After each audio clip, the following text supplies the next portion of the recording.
আসসালামু আলাইকুম প্রিয় শিক্ষার্থীরা, দেখো তোমাদের সুবিধার্থে কিন্তু বিশদায় বিবরণীতে যত প্রকার এন্ট্রি থাকতে পারে, একদম যত প্রকার হতে পারে সব ধরনের এন্ট্রি নিয়ে কিন্তু একটা নমুনা ছক তৈরি করে দিয়েছি।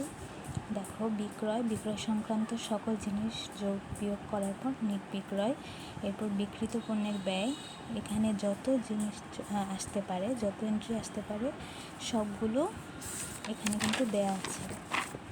এরপর দেখো, মোট লাভ নির্ণয় করার পর পরিচালন ব্যয়ের ক্ষেত্রে যত এন্ট্রি আসতে পারে সব কিছুই কিন্তু এখানে দেওয়া আছে।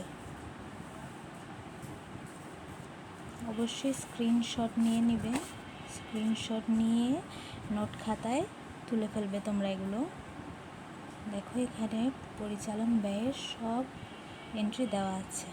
এরপর হচ্ছে পরিচালন মুনাফাটা বের হওয়ার পর অপরিচালন আয়েরও এখানে সকল প্রকার এন্ট্রি দেওয়া আছে এবং এগুলো হচ্ছে সকল প্রকার অপরিচালন ব্যয়। সব কিছু যোগ বিয়োগ করার পর এই হলো আমাদের নেট লাভ। ধন্যবাদ।